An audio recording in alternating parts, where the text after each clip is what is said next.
Meus irmãos, para nossa edificação nessa hora, eu quero lhes convidar a abrir a palavra de Deus em Mateus capítulo 7, versículos 28 e 29. Enquanto você abre a sua Bíblia em Mateus capítulo 7, finalzinho do sermão conhecido como Sermão do Monte, eu gostaria de lhe dar um breve pano de fundo dessa passagem. Nós temos no Evangelho segundo Mateus várias sessões pequenas e maiores, onde nós temos narrativas, descrições de quem era Jesus e o que ele fazia, e alguns discursos dele.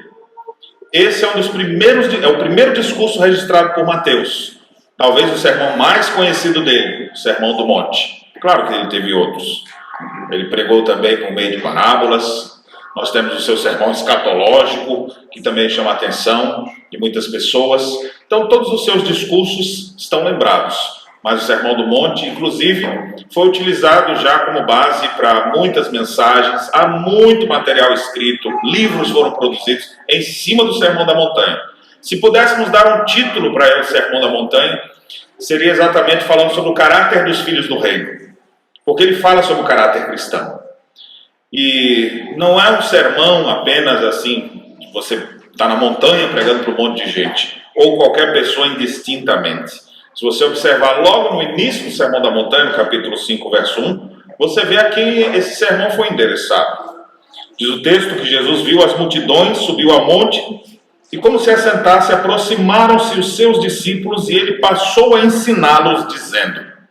Então o sermão que foi proferido naquele dia foi direcionado aos seus discípulos, aos discípulos de Cristo, ao povo de Deus. E nós, como discípulos de Cristo, então devemos entender que devemos ter o caráter dos filhos do reino. A nossa temática toda hoje, durante o culto nessa ocasião, foi sobre viver em busca do caráter cristão. E é aqui, no Sermão da Montanha, que nós temos o sumo do que é ser um cristão de caráter autêntico. E eu escolhi exatamente a passagem que é no finalzinho do sermão. Depois de ele ter falado vários aspectos que revelam o caráter dos filhos do reino, nós temos a última parte no capítulo 7, que são seus apelos finais. Depois de dizer o que se deve fazer, o caminho de santidade, Jesus interpreta para o povo de maneira clara como a lei de Deus deve ser aplicada. Eles achavam que era de um jeito, Jesus chega lá na ferida deles e mexe. Como, por exemplo, dizendo, ouviste que foi dito pelos antigos, não matarás. Ele disse, eu nunca matei ninguém. Mas aquele que sentiu ódio no coração já matou. Eita, agora me apertei. Jesus disse, ouviste que foi dito aos antigos, não adulterarás. Nunca fiz nada errado. Mas aquele que já teve intenção impura no coração, já adulterou. E Jesus vai apertando eles. Ali, eles tentam fugir de qualquer forma, Jesus é o mestre por excelência. E ele vai alcançando o coração daqueles homens, mostrando para eles a verdade. O nível de santidade do caráter dos filhos do reino é elevado. Nem todo mundo pode olhar assim e dizer, é fácil, porque não é fácil para ninguém. E ele já botou alto mesmo de uma forma que a gente nem consegue alcançar. Como é que ele mira tão alto? E o que fazer? Ele mesmo ensinou no sermão, pedi e dar-se-vos-á. Buscai e achareis. Ou seja, você hoje está aqui embaixo, você precisa ir lá para cima. Como é que você vai nesse nível de santidade, tendo um caráter cristão autêntico? Senhor, me ajuda a chegar lá. E é o Senhor quem faz isso. Ele ensinou, inclusive, sobre orar. A maneira certa da gente orar. Está aqui nesse sermão. Chega a parte final, ele faz alguns apelos. Há dois caminhos. O estreito, que leva para o céu. E o aberto, está todo mundo indo para a bênção. Depois ele também faz um alerta. Tem falsos mestres e falsos profetas aí ensinando para vocês coisas erradas, para desviar vocês da verdade. Não ouçam eles. E finalmente, ele diz, quem ouve minhas palavras e colocar em prática, é como um homem sábio que edificou sua casa na rocha. Agora, se você só ouvir isso e não praticar nada, você vai ser como um homem sensato que edificou sua casa na areia. E qual é a diferença das duas casas? É que quando está tudo bem, as duas são bonitas, aparentemente. Mas quando vieram os ventos, quando soprarem os ventos, quando os rios baterem, quando vierem as tempestades, a casa na areia vai cair e a edificada na rocha permanece. Assim também, quando tiver tudo normal na sua vida, está todo mundo igual. Agora, quando vier o problema, a adversidade, as provações, aquele que ouve as palavras de Cristo e as pratica, esse permanece firme. Já o outro cairá. Então Jesus encerra esse sermão. E quando ele encerra, nós temos agora os versos 28 e 29, como que qual foi a repercussão, como é que as pessoas ficaram. Eu fico imaginando se eu estivesse lá sentado e estar com os olhos assim, grudado, nem piscar, olhando para Jesus, ouvindo suas palavras. Qual foi a reação das pessoas? Como elas enxergaram a mensagem de Cristo? E olha o que é dito então, versos 28 e 29. Quando Jesus acabou de proferir essas palavras, estavam as multidões maravilhadas da sua doutrina, porque ele as ensinava como quem tem autoridade, e não como os escribas. Eu quero lhes falar hoje sobre a autoridade para ensinar. E essa autoridade nós vamos observar no próprio modelo de Jesus Cristo. O texto diz que Jesus ensinava como quem tem autoridade. Às vezes uma mãe se acha sem autoridade com seus filhos. Pastor, o que eu faço para esses meninos obedecerem? Às vezes um líder de trabalho quer falar as coisas para as pessoas, mas ninguém lhe ouve. O que fazer para ter autoridade? Na própria igreja, nos mais diversos cenários, como ter autoridade sem ser autoritário?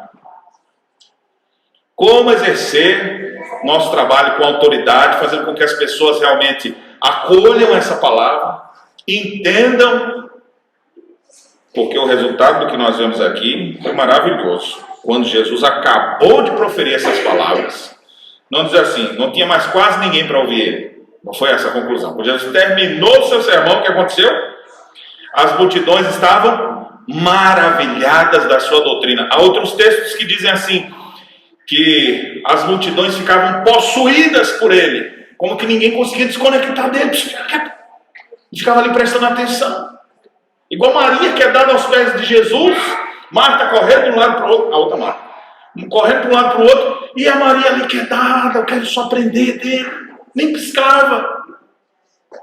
Jesus possuía as pessoas, e elas ficavam ali maravilhadas de sua doutrina, porque ele as ensinava como quem tem autoridade, e não como os escribas.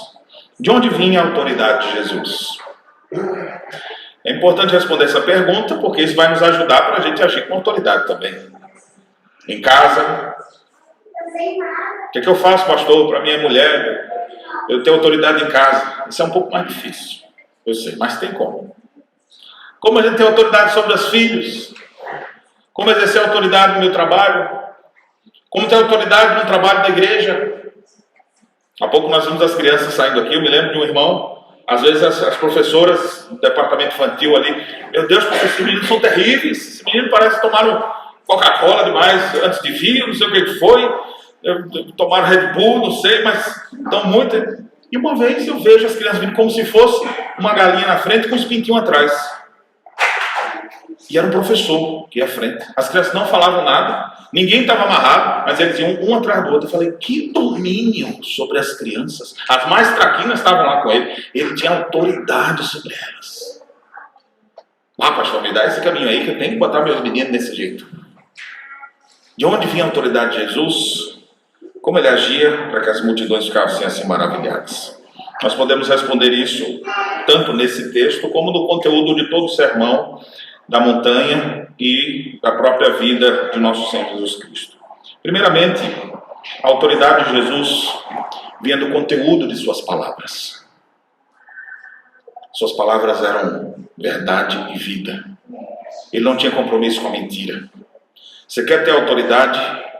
Fale a verdade. Ensine a verdade. Compartilhe a verdade. Mas faça isso em amor. Tem coisa pior do que alguém querer dizer para os outros que tem que fazer, mas você sabe que ele está equivocado. Jesus Cristo nunca disse uma coisa que alguém depois voltasse e dissesse, não é verdade isso que ele está dizendo. Ou ele falou que Isaías diz, mas Isaías não fala disso não. Quando ele falava como quem tem autoridade. E essa autoridade vinha do conteúdo de suas palavras. Era a própria verdade encarnada, falando agora para as pessoas. Muitos falsos mestres e falsos profetas, o próprio texto, no contexto mais próximo que fala deles, eles faziam coisas, mas eles não estavam comprometidos com a verdade. Nosso compromisso é com a verdade. Quando o apóstolo João escreve a sua terceira epístola, ele diz, não tem maior alegria do que essa, de saber que os meus filhos andam na verdade. O que nós queremos é a verdade, porque é a verdade que liberta, a verdade que transforma. A verdade, ela mexe com as nossas estruturas. E quando nós temos alguém que nos ensina a verdade, a gente começa a respeitar aquela pessoa. Na hora que o negócio aperta mesmo assim, você fala, procura alguém para saber o que fazer. Com quem você vai conversar? Ah, aquele cara ali, ele é aproveitador. Não, se a gente falar com aquele ali, não vai dar certo. Mas aí você vai encontrar alguém que tem autoridade, por quê? Porque o que ele fala é verdade plena. Isso você pode aplicar não só no ensino bíblico, mas em várias áreas. Qual médico que você entende que tem autoridade? Já foi um, foi outro, não. Esse aqui, ele está sempre comprometido com a verdade. Eu sou militar. E dentro do quartel, um dos primeiros princípios que a gente aprende da ética militar é amar a verdade e a responsabilidade como fundamento da nossa dignidade pessoal. Amar a verdade. Então, quando tu encontra alguém que está muito liso, muito somebody love ali, está muito fugindo da verdade ali, dando um jeitinho, você fala, não quer outro isso essa pessoa. Você nunca vai reconhecer aquele ali como uma grande autoridade. Agora, quando você vê alguém com a vida ilibada, quando você vê alguém que tudo aquilo que fala é fiel e verdadeiro, você começa a confiar. Nós precisamos desenvolver isso nas mais diversas áreas da nossa vida. Fale a verdade. Ensine a verdade. Aos pastores que aqui estão presentes, aos presbíteros, ao quase pastor, pré-rev, Everton, ensine a verdade aqui em Veranópolis. Fale a verdade, seja conhecido como alguém que fala sempre a verdade. Agora não é assim, fala a verdade, doa quem doer, porque o pessoal isso é meio sem educação essa frase, né? Eu falo, não importa o que vão ouvir. A gente precisa falar a verdade sempre em amor. E a maneira da gente falar, daqui a pouco eu falo sobre isso. Mas aqui a minha ênfase agora é o conteúdo das suas palavras. As nossas palavras são importantes. E as nossas palavras refletem um pouco o que o próprio Deus faz. Deus que resolveu agir e falar. Deus é um Deus que se revela assim, por palavras. Nossas palavras não podem ser no padrão do engano desse mundo. Não podemos falar palavras para voltar atrás depois ficar. Sejamos homens de palavra em todos os aspectos, comprometidos sempre com a verdade. Eu não quero chegar na minha vida, no meu ministério, há alguns anos à frente, dizer, irmão, vocês lembram aquilo que eu preguei aqui para vocês, há 5 anos atrás? Estava tudo errado, não era aquilo não. Que autoridade eu vou ter de ficar indo e voltando? Nosso compromisso é com a verdade, porque assim foi com Jesus. E aí eu faço a pergunta para você agora. Qual é o conteúdo das suas palavras? Você é alguém que tem autoridade? Quando você fala a verdade. É a verdade que a gente encontra nas tuas palavras, é a verdade que a gente encontra nos teus relacionamentos. É a verdade? Ou a gente lhe pega numa mentira aqui, outra ali, um jeitinho aqui, um jeitinho ali, e o povo está vendo. Daqui a pouco, as pessoas não lhe reconhecem como autoridade. Por quê? Porque não vê isso no teu próprio discurso. Nós precisamos, irmãos, resgatar esse princípio importante. E me utilizando ainda do Sermão da Montanha, Jesus Cristo mesmo disse, seja a vossa palavra sim, sim e não, não. Falou, ponto. E é para a pessoa observar a sua vida e dizer, realmente, ele falou isso, ele não tem compromisso com a mentira. Se ele falou, ele vai fazer. Se ele disse isso, é porque é assim mesmo. Então nós precisamos, assim como Jesus, que tinha no conteúdo de suas palavras a verdade, nós também precisamos ter esse mesmo conteúdo verdadeiro para anunciar para as pessoas. E assim agiremos com autoridade. Essa é a primeira coisa. Segundo, a forma de suas palavras. De onde vinha a sua autoridade? Da maneira como ele falava. E aqui eu preciso recorrer a outros textos para ilustrar bem isso aqui. Não era apenas o conteúdo, vou falar a verdade, do a quem doer, ou vou falar a verdade só por falar. Mas a maneira como ele dizia essas palavras. Em essência, a forma dele anunciar, e por isso ele tinha autoridade, é porque Jesus sempre foi extremamente prático. Trazia o conceito difícil, colocava de maneira simples, para que todo mundo pudesse aprender. Tem gente simples ouvindo, Jesus fala, o reino de Deus é como o semeador que saiu a semear. É como um homem que estava com a rede e jogou. E ele vai pegando coisas do cotidiano das pessoas, e a elas, sim, que interessante, isso aí eu entendo. Você percebe que muitas pessoas querem ter autoridade hoje, às vezes pela sua forma rebuscada de dizer.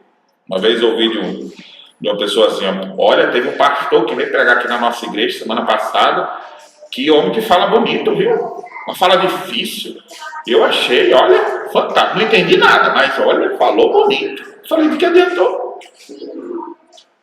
O mestre por excelência, Jesus Cristo, o rei da pregação, tem o príncipe dos pregadores, né? E o rei da pregação, que é o próprio Senhor Jesus. Ele, quando falava de maneira simples, para que as pessoas entendessem. Então, você quer ter autoridade nas coisas que você faz? Pegue conceitos grandes e difíceis e bote eles de forma prática e simples para que todos possam compreender. Não precisa ser igual o Enéas, né? Com a capacidade de concisão como a dele, se puder também ajuda. Mas a ideia é que a sua maneira de se expressar seja assim. Pegue o conceito teórico, e não dá para a gente separar teoria de prática, essas coisas caminham juntas. A nossa prática precisa ter uma base, senão a gente vai, por exemplo, não, o importante é amar as pessoas. Sim, qualquer pessoa, de qualquer jeito, tudo é válido. Ou tem uma matriz teórica? Tem. Então você pega o conceito teológico e você une a prática dele. Então a gente não pode ser nem só teórico e nem só prático. Nós vamos precisar trabalhar essas duas questões que na Bíblia nunca se separam. E Jesus é o exemplo maior disso. Olha a maneira como ele ensina. Meus irmãos, eu estou falando isso aqui correndo o risco de ser apedrejado por vocês, né? Enquanto eu estou pregando, vocês estão aí vendo a minha maneira de falar. E o que é interessante é que eu não queria que vocês restringissem apenas o pensamento de alguém que está falando num púlpito. Mas que vocês pensassem na autoridade que nós precisamos ter em vários outros ambientes. A começar dentro da nossa casa. Pastor, como é que eu faço? Eu não consigo falar com os meus filhos. Que tal você se sentar no chão para conversar com eles, então?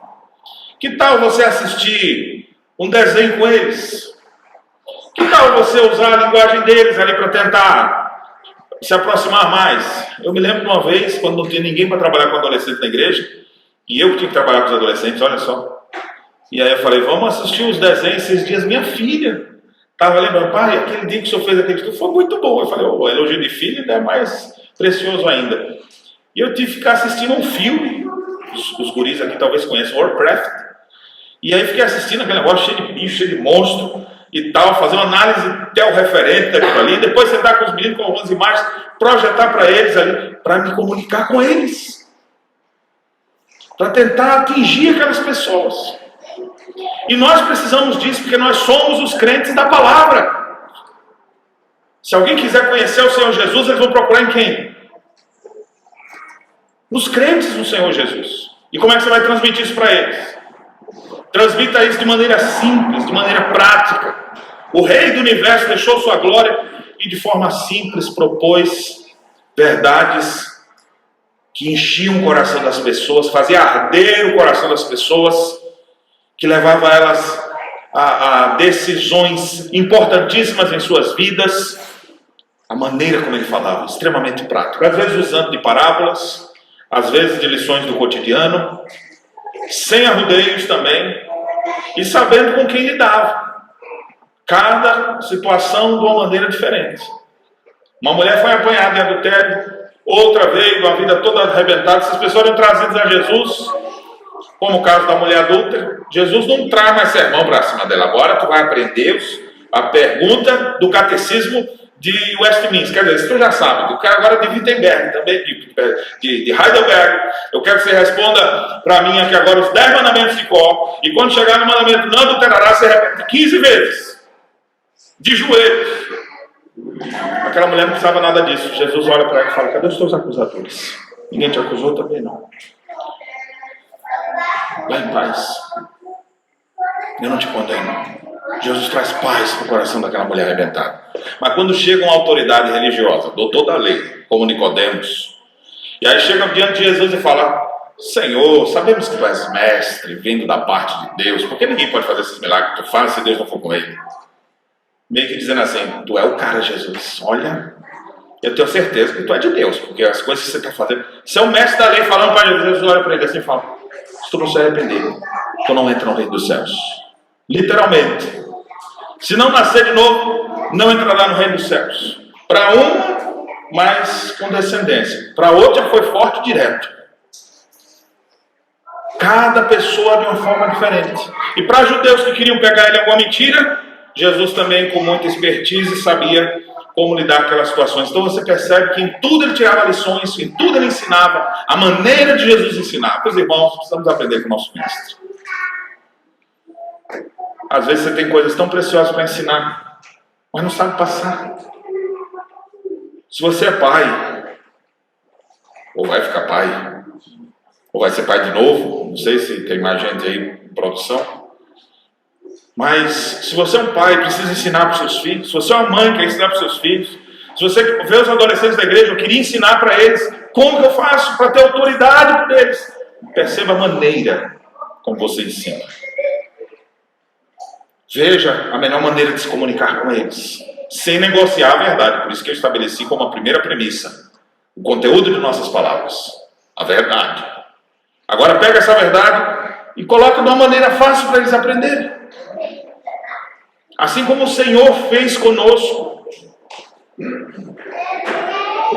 Há um livro de John Stott, intitulado Entre Dois Mundos, em que ele trata do trabalho de um pregador, que é levar uma pessoa do mundo antigo para o mundo novo. Ou seja, eu tenho que fazer as pessoas irem para os tempos bíblicos, verem como é que era lá, depois trazê-las de novo para o mundo atual, para elas saberem como viver. Isso é quase Nárnia. Mas esse é o nosso desafio, de ensinar os valores do reino, de formar caráter na vida das pessoas. Como nós vamos ter um caráter cristão autêntico se não tiver o ensino do que é essa verdade?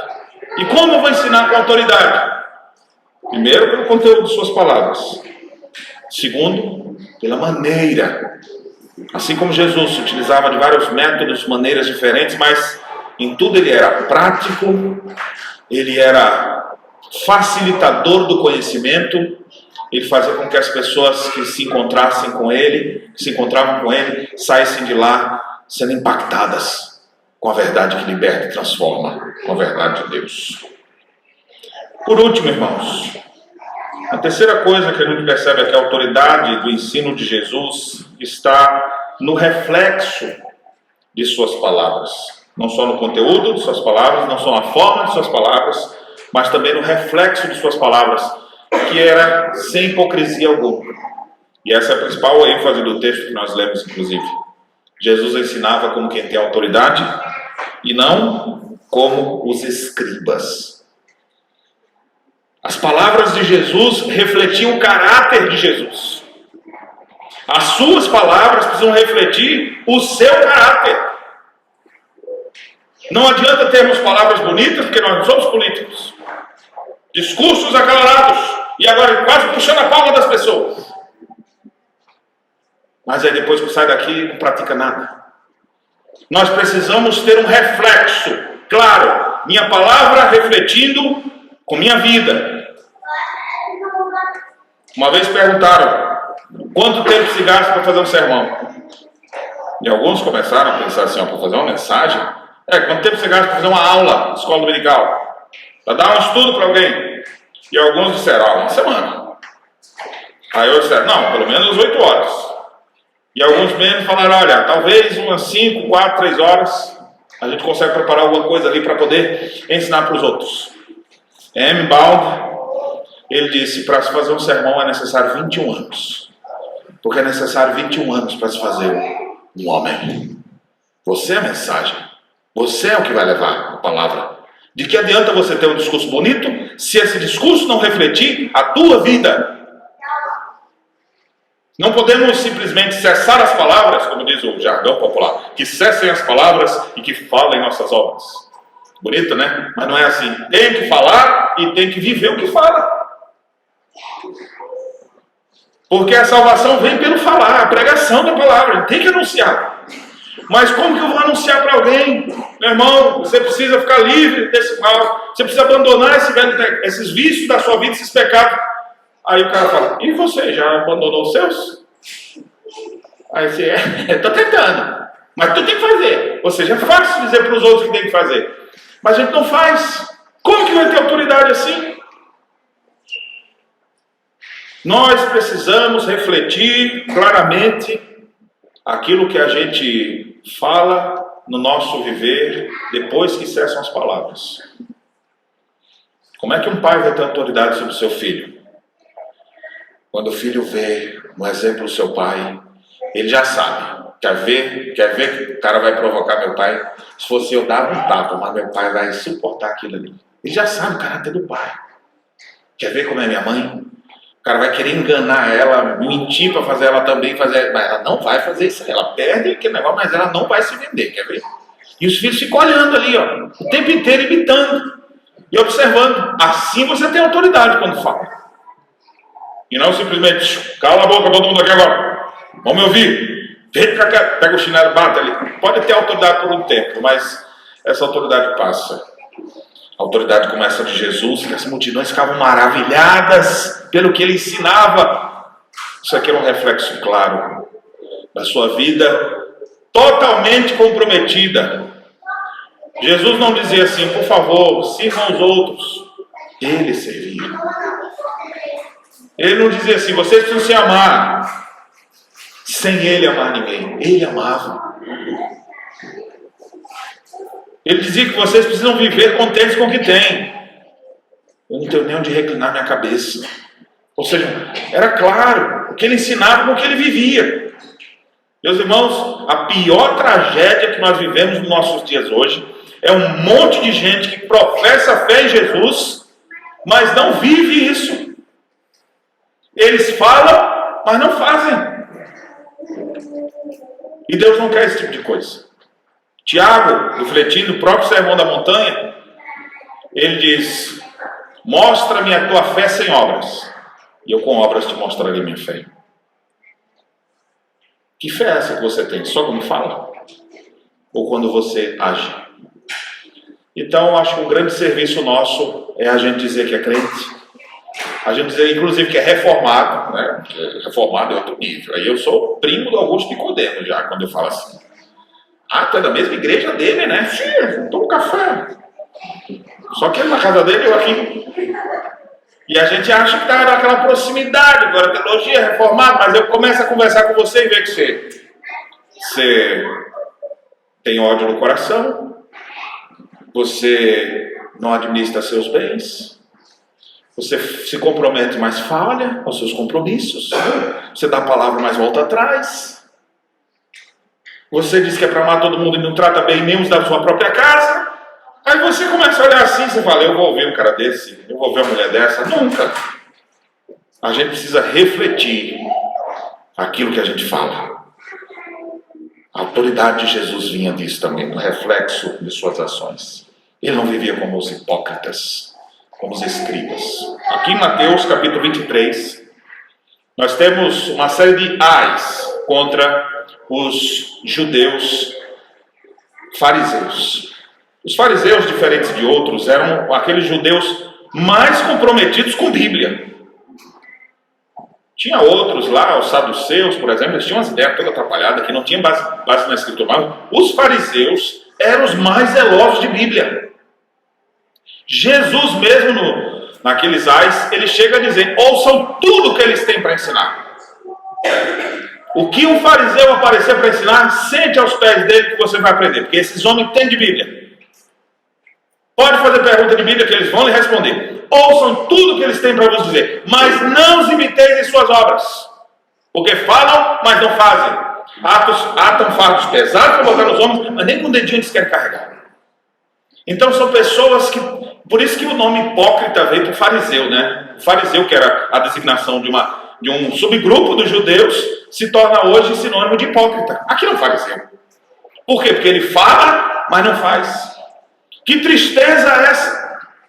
Nos nossos dias nós vemos isso esparramado, não só nos púlpitos, mas na vida das pessoas que professam fé em Deus, mas a gente não percebe o reflexo disso no cotidiano delas. Elas dizem que são cristãs, mas elas não refletem o caráter de Cristo. Elas dizem que se amam, mas não amam nada. Dizem que se importam uns com os outros. Que importância que dão? Dizem que estão preocupados com o reino dos céus, mas nem falam dele. Diz para juntar tesouros nos céus e não na terra, mas eles só pensam nas coisas da terra. Dizem para serem fiéis e buscar uma vida de santidade, mas vivem em pecados e luxúrias e tudo que não presta. Que tipo de cristianismo é esse? Com que autoridade nós vamos poder falar para as pessoas se não houver um reflexo claro entre o que eu falo e o que eu vivo? Meus irmãos, esse é um desafio que nós não temos como resolver. Somente o próprio Senhor Jesus pode dar um jeito nisso na nossa vida. E é Ele quem nos ordena na sua palavra a vivermos assim com santidade. E é Ele quem nos habilita e capacita para vivermos assim. Que tal você começar a se preocupar em falar com mais autoridade, como Jesus? Que tal você se preocupar em ser uma pessoa que ensina com autoridade? Eu quero, pastor. Tomara que essa seja a sua resposta.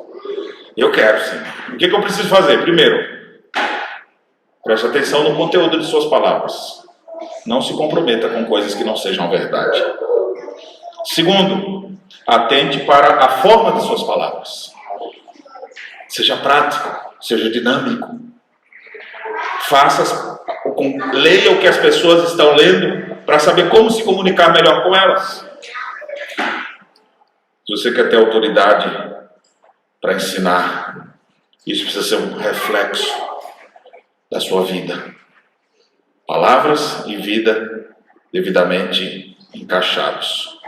Como dizia poeticamente João Alexandre, quero pregar o que vivo, quero cantar o que vivo, quero viver o que canto.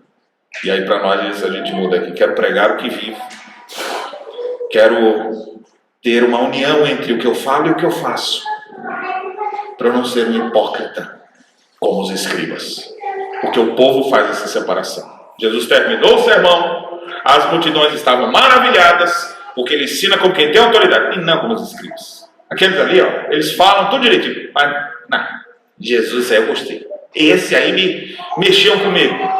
Por quê? Porque ele era um popstar do momento? Pelo contrário, compromisso com a verdade, de forma prática e sem hipocrisia. Que Deus nos dê a graça de vivermos assim.